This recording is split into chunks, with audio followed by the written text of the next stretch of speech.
are back here with another segment of Guillotines Guitars here in the Hartsville Studios in South Carolina. We're back, baby. We are back. That's right. Back with my co-host, Trey Davis. We got Scott Barfield. And on the phone, all the way from Canada, our precious Carol Gainey. Carol? Allah. There you go. Allah. He's in Pakistan now. So, how was it in Canada over there, Carol? It is cold. It is white. It's normal for you. Like Good job. All right. It's far from normal. Cold and white. Hope you guys enjoyed the guitar segment. We're moving on to guillotines now. We're talking about Nosferatu. Nosferatu. So it's well, you'll get it when we start talking about it. It's a drift off from Dracula. Some say he's better than Dracula, best he's ever seen before. Probably not. Probably not. Sucks more blood than anybody I've ever seen in my life. Sucks blood wonderfully. All right, enough of that. But that's what we're talking about tonight. Appreciate you coming on. Remember Facebook, follow us. We got YouTube. Make sure you subscribe and hit the bell so you can get all our fine content out there. We're on all listening platforms, iHeartRadio, Pandora, etc. Everywhere. Etc. All right. Etc. I like that. Etc. Good job. That means it goes on and on. On and on and on. Nosferatu. So before every segment, we like to do a libation. That's so right. what we got tonight, Trey, for Well, a tonight, libation? look, just like a lot of nights we do the twisted shots, tonight we're doing the Suck It Up Buttercup. Oh, suck it up. Wow, that's genius. Did you see how I did that? You can't. It goes. Shit. Chris, what did you die for? He sucks at throwing. I've always been great at throwing, like I said before the show, before the other show we just did. I have never missed a throw, even with my right hand as a left-hander, until you started making some jokes earlier, so I decided to... Well, now he's a Tony Romo. Here's the guillotines. Cheers. Yep.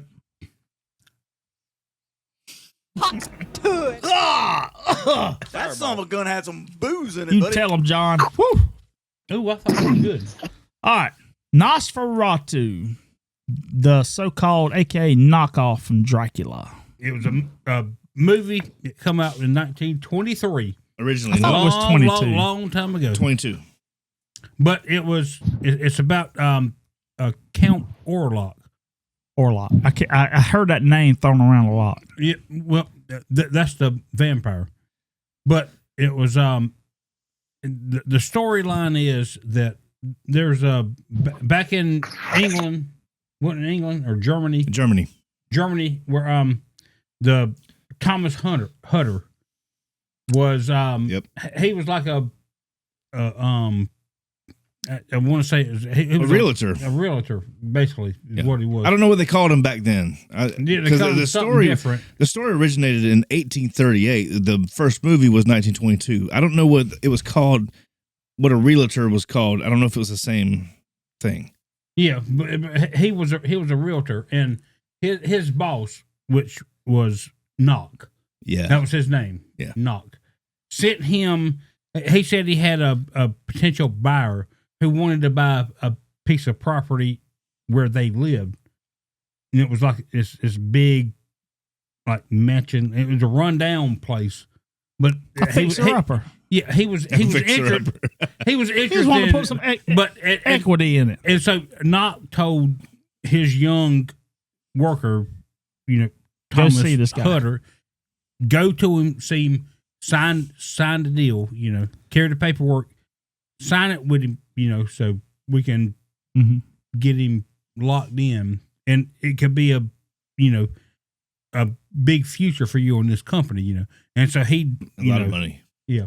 So Thomas Hutter did that. He went, he left his wife, told his wife, I got to go travel, do this, and what happens was, to kind of just bring the story together. He goes there and he meets Count Orlok and he's there for a couple of days with Count Orlok, and strange things start happening throughout the night. 2 or 3 nights, he gets freaked out and leaves, tries to go back home, but Count Orlok also goes back to the place he's going to buy, because they signed a deal and all.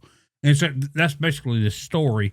So it's this vampire who goes back to Germany, and he basically falls in love with Thomas Hutter's wife. Well, this is all true what you're saying, but apparently the vampire had been sending like orbs or thoughts to his wife, making her dream about Hutter's wife has been having dreams about Count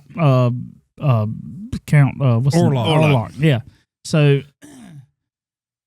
she's been having these spells and dreams and making her want him. So lusting. That's right. That's the word I was looking for. So she was thinking about Count Orlok in devious ways. But yeah, so basically that's the story. Sweat was going down. It goes from there, and there's a lot her of butthole.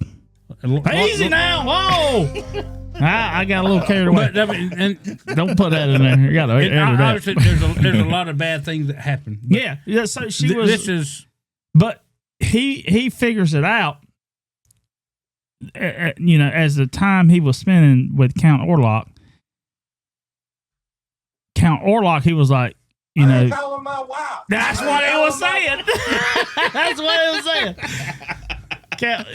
And that's exactly like when he did the bribe. It was the bribe with the gold. He was like, after he gave him the gold, he was like, I just bribed your wife. That basically what he said. He was playing mind games with the guy. Well, that's what he did. Yeah. But, I just wanted to tell you that part. You left that little part. What you was doing was great, but you just left that little part. I wasn't trying to tell the whole story. I was just trying to give the people who's listening to our podcast the overall view of what the story of Nosferatu is, in case they don't know what it is. Yeah. I wasn't trying to get all into detail about what happened. Not yet. All right, not yet. So I tickled the fanny too early. Yeah. I got it. My bad. So that's what the story is about. By the way, I remember the name of the person that wrote this story was Max Schreck, and that's what we were talking about before. No, that's not the name I was thinking about. But I've heard of Max Schreck too. So he's the one that wrote it. It was the other guy. He was the one who actually played and got in trouble. Wait a minute, no, Max Orlok. Let me take that back. Max Schreck is the guy that played Count Orlok. You're right, totally wrong. It was some other guy. He was a part of some kind of secret society. That part I don't know. I haven't heard that. You're talking about the writer, the original writer. Yes, the writer. What is his name? It's killing me. I don't have that in front of me, but I had his name when I got here to the studio, and it just slipped my mind. Now I cannot think. All I know is that my life. We haven't really talked about it, but the whole story of Nosferatu was a knockoff of Dracula. Right. Bram Stoker's Dracula, which was why when this movie was done, the whole Stoker family, they sued. It was a big thing. Whatever his name was that we don't remember right now. Yes. And they had to destroy all copies of this. And luckily for us now, looking back on it, we had a copy, and there was a copy that was able to be reproduced so that we could see the old version now. Because that old version, so I saw the black and white silent film. You guys, Scott, you said you saw the silent one too. I have not seen the updated one, and I didn't want to because I was so enamored with the original. I was so into that. I didn't want to be like, I didn't want the new one to ruin what the first one did for me. And I knew the new one would be good because technology is better. The jump scares are better. The sounds are better. The acting and the makeup, all that kind of stuff. I know it's a lot better. I know it's a lot scarier now. But looking back on it then, what I gathered from it, the first one, and I told you guys before the show, was that I was like, I don't remember the last time I was so into a movie as I was on the silent That's movie. exactly what I was just about to because ask I you. was so into it because there's no. Was it more creepy? It wasn't that it was scarier, really. It was just that I was more into it. I was just more involved in that movie because You had to pay attention. You had to pay attention. Yeah. With a movie that has a lot of dialogue and sounds and all that kind of stuff, you can actually get up and go make yourself a drink and come back and not really lose anything. Go in the next room if somebody's talking, that's different. But you could get up and move. With a silent film, you can't do that. Everything, the video's moving faster than real life. You know, the film, the frames per second, everything's a little bit faster. And then if a screen comes up, the full screen with some dialogue on it, with some text that somebody's saying, you got to watch that. You have to know what they're saying. You have to know what people are, or it might not just be people talking, but it might be, and now we move to this location, right? That kind of stuff. So you have to be more into it. But even aside from the slates with the text on it, you had to be involved in the acting that was happening. You had to be involved in what you were seeing on the screen, more so, in my opinion, than you have to now, because there's just so much going on, and it's almost predictable now with a lot of new stuff. So, well, I seen clips of I haven't seen the whole film, but I've seen clips of the silent film that you're talking about, and I'm telling you, man, some of them clips, I was like, that looks freaky as hell. that guy, Yeah, that He guy nailed it. Yeah, he nailed it. and I'm like, damn, but That was like I was like his only movie role. dude. Have you seen it? But yeah, he nailed. Yeah. You've seen it. Yeah, I watched it like 2 weeks ago, and like Trey, when I was watching it, it was we're used to movies like we see today, you know, yeah. with all the technology and everything, and you know, so when I watched it, it was the first movie I watched that was like a silent movie. I mean, it wasn't silent because it had like the musical score, The music bed behind it. Yeah, But that wasn't the original music bed. Well, that original music bed, I think, is actually gone. So the one that I saw, because I actually found a second one. I don't mean to cut you off, but I found a second version of that. The music that didn't have all the music. No, playing it still had music, but it was different than the one that I watched. So okay, somebody has taken that silent film and put their own music in it. So I saw two versions. I don't doubt that. I mean, because that happens all the time. I'm just saying, the music that you and I both heard, I don't think is the original music. It might not be, but so it was that you watch the movie and like there's a scene and it shows like the two people talking, but you don't hear anything except there's like a musical score behind it, like in the background. Just music going, like trying to set the mood of what they're talking about. And all of a sudden the screen goes black. And then what they were saying comes up. Like we have to read it, you know, like the subtitles. It's weird watching. It's like, you know, and then you read, and I think it seems like to me it stayed up for like a minute, you know, and I'm like, you watched a minute is a long time. No, you watched a different one than I did. Though. I got lucky. I might have, because I was like, I read it again, and I was like, the people from 1923 not read that fast. I mean, I'm like, I've read this thing like 3 times, you know. I mean, it stays up there, and then it cuts back to a different scene. In defense of whoever version you saw, because the one I saw didn't stay up that long. It stayed up just long enough to read it. But it was originally written in German, so everything was German. So everything that you and I have seen has been translated to English. Well, so I the slates get that, but still. The slates came up, but the one that I saw, those slates, we talked about it earlier, and you said that every slate came up was like you were able to read it several times. Mine wasn't like that. It wasn't like so quick that I had to read it real fast and it was gone. It was just enough to where I could read it in a relaxing way, comprehend exactly. I could comprehend what was being said, and then it would move on.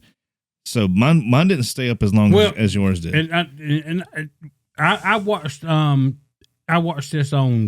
What was it? It wasn't Netflix, but it was on Amazon Prime, and I went and I was watching on that. So I don't know what version it was, but I was watching, and it was like when the subtitles come up, I read them, and of course the music was still playing. Went up, made something to drink. I read it, and I was like, okay.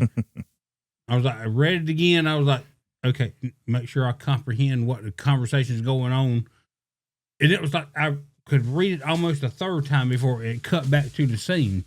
But I mean, it's weird watching a movie like that because I've never watched a silent movie. Yeah. Especially, I've watched movies where there's subtitles, but it's where the action or the picture is going on and The subtitles it's on at the bottom. Well, I've never that kind of when I watched that movie, like it's when different. when it cut, it was like it's like you watching the scene, and all of a sudden the screen goes black, and then the subtitles come up telling you exactly what happened in that scene. You know, it's like, oh, this is different. You know, Well, I've never experienced this. I mean, I have. I've seen several. Again, this is something we talked about before, but I've seen several videos, silent films, but they were all shorts. They were like maybe 20 minutes at the most, and I've seen a bunch of 5-minute shorts, like we talked about Charlie Chaplin and things like that. So I'd seen these things before with the slates that come up. You know, there's a train coming, somebody's tied on the railroad tracks, and slate comes up and says, "What do I do?" You know, in the next scene. But this was the first full feature-length film, or however you say it, that I watched with that, and like I want more of that because I wasn't scared. Like it didn't. I'm sure back 100 years ago when that movie came out, people watched this and it scared the hell out of them. Now, obviously, things are different. We've seen much more realistic blood and gore that will scare little kids. Technology has come a long way since. Well, it's also I don't want to get into it, but a lot of it's got to do with the religion things. Religious things have changed a little bit in what you see and what scares you now than it did 100 years ago. 100 years ago, if somebody did a magic trick, it would almost be like 200 years ago where you want to tie them up on a stake for being a witch, or 300-400 years ago. But you know what I mean? So like times change. 100 years ago, that movie came out, scared the hell out of a lot of people. I watched it. I wasn't scared. I had no problems going to bed at night. I was actually into that. I was like, I want to see more movies like that because I was so into that. And I don't remember the last time I was into a movie like that. Well, the same guy that made Nosferatu back, in 23, he made a film called Faust, which is the devil. Oh, yeah, Faust. Yeah, Didn't know about Faust until the movie Tombstone. Wow. So I didn't even think about that. So yes, yeah, exactly. That's right. Yes. What's her name played the devil? Well, but who was the devil? And then she takes the mask off and the hair if you're falls lucky. out. Yeah. Wyatt, you are an oak.